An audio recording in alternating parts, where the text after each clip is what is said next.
আমি যেহেতু বিকিনি পরে কোনো শো করিনি আমার লাইফে, এটা আমার ফার্স্ট শো ছিল এবং আমি বলবো কিছুটা প্র্যাকটিস শো ছিল।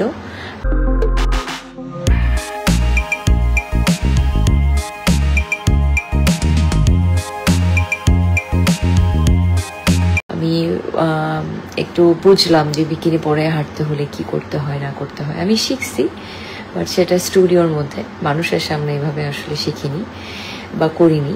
সো আজকেই ফার্স্ট করলাম।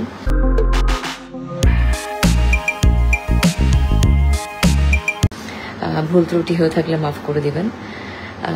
আর আমি কিন্তু মফস্বল শহরে বড় হয়েছি, বাংলা মিডিয়ামে পড়ছি। আমার আব্বু যখন মারা যায় তখন আমি ঢাকায় চলে আসছি এবং আমি কিন্তু পড়াশোনা কন্টিনিউ করতে পারিনি, বিকজ আমাকে চুজ করতে হয়েছে। একা একা ছোট্ট শহর থেকে ঢাকা শহরে এসে সার্ভাইভ করছি এবং আজকে আপনাদের সামনে মিস ইউনিভার্স বাংলাদেশ হিসেবে কথা বলতেছি।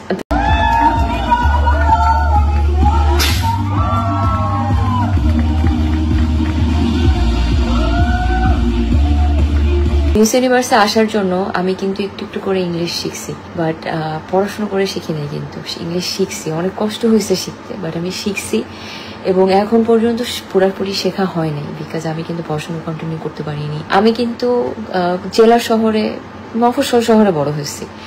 তো মফস্বল শহরে বড় হয়েছি এবং বাংলা মিডিয়ামে পড়ছি। তারপরে আমার আব্বু যখন মারা যায় তখন আমি ঢাকায় চলে আসছি। হয়তো আপনারা অনেকেই স্টোরিটা জানেন। এবং আমি কিন্তু পড়াশোনা কন্টিনিউ করতে পারিনি, বিকজ আমাকে চুজ করতে হয়েছে যে আমি মডেলিং করে নিজে ইন্ডিপেন্ডেন্ট হব নাকি পড়াশোনা করব। সো ওই মুহূর্তে আমার ডিসাইড করতে হয়েছে যে আমি কি করব।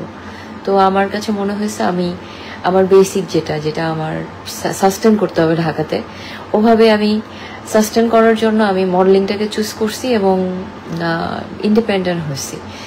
তো সেখানে কিন্তু আমি যে পড়াশোনা করার যে প্রিভিলেজ মানুষের আছে সেটা কিন্তু আমার ছিল না। আমি একা একজন মানুষ এবং একা একা ছোট্ট শহর থেকে ঢাকা শহরে এসে সার্ভাইভ করছি এবং আজকে আপনাদের সামনে মিস ইউনিভার্স বাংলাদেশ হিসেবে কথা বলতেছি এবং আমি আমার বিউটিফুল বাংলাদেশকে রিপ্রেজেন্ট করতেছি।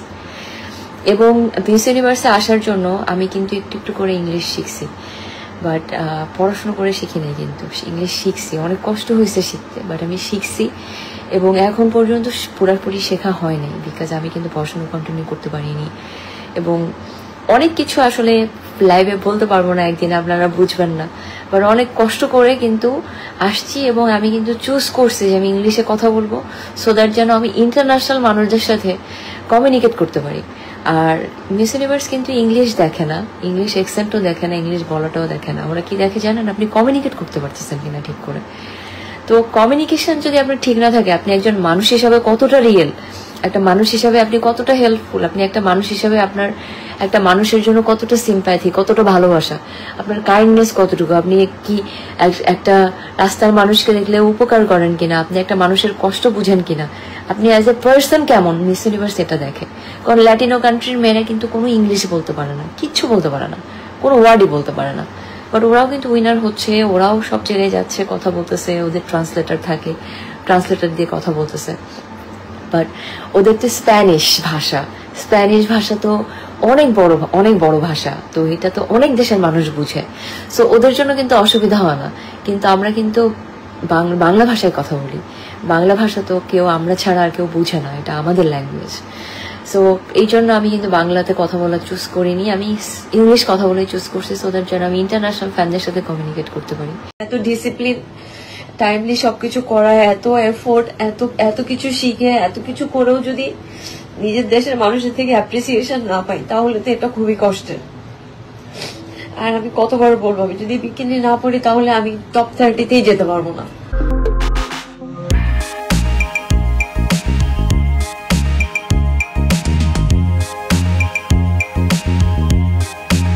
তো আপনারা তো চান যে আমি জিতি, তো জিততে হইলে তো আমাকে তাহলে তো বিকিনি পড়তে হবে। এখানে আসলে রিলিজিয়নের কিছু নাই, এখানে আমাকে জিততে হইলে, বাংলাদেশকে যদি জেতাইতে হয় তাহলে আমাকে পড়তে হবে। তো আর এই জায়গাটা কিন্তু অনেক বড় একটা জায়গা, এতগুলি মানুষের সাথে কম্পিটিশন, এবং সবাই ভালো, এখানে কেউ খারাপ না, সবাই ভালো। তো এদের সাথে কম্পিট করতে হলে আমাকে কিন্তু অনেক ভালো করতে হবে, আমার দেশের মানুষকে অনেক আগে আসতে হবে।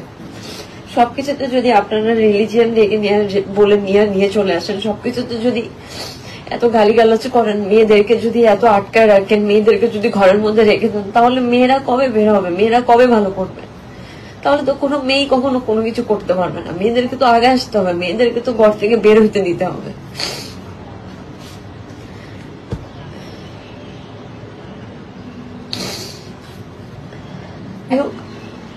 যেটা আমরা বলতেছিলাম, আমাদের যদি নতুন ইতিহাস করতে হয় বাংলা,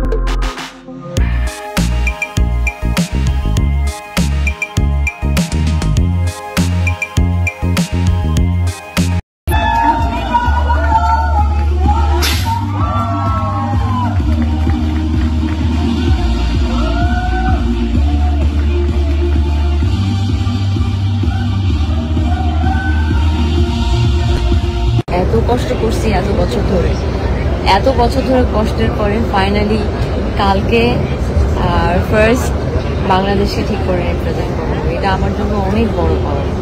সো আমি আপনারা যে আমাকে এই অপরচুনিটি দিচ্ছেন এবং আল্লাহ যে আমাকে এই অপরচুনিটি দিচ্ছে, এটার জন্য আমি অনেক আপনাদেরকে অনেক ধন্যবাদ। এবং আমরা আজকে রাতে অথবা কালকে একসাথে করে সবাই একসাথে দিই, বাট ডোন্ট ওয়ারি, আমরা খুব ভালো জায়গায় আছি এবং আমরা ভালো করবো। আমরা কিন্তু ভালো করতেছি এবং যারা আসলে এইসব জিনিসে এক নম্বরে আছে তাদের সাথে আমরা টক্কর দিচ্ছি এবং একে থাকতেছি। এটা কিন্তু একটা বিশাল বড় ব্যাপার। ভালো পারফর্ম করার চেষ্টা করছি, যতটুকু শিখছি, যতটুকু আমার সম্ভব অতটুকু বেস্ট দিয়ে চেষ্টা করছি। বাকিটা আল্লাহ ভরসা। আর আপনারা তো আছেনই, আপনাদের ভালোবাসা আছে। আপনারা যে পরিমাণে ভালোবাসতেছেন এটা আমার কাছে অনেক বড় পাওয়া। আমার কাছে মনে হয় এটাই আমার জন্য ক্রাউন এবং আমি অনেক খুশি এটার জন্য, আপনাদের কাছে অনেক কৃতজ্ঞ। আমি বাসে উঠে আবার আসতেছি আপনাদের সাথে লাইভে কথা বলতে।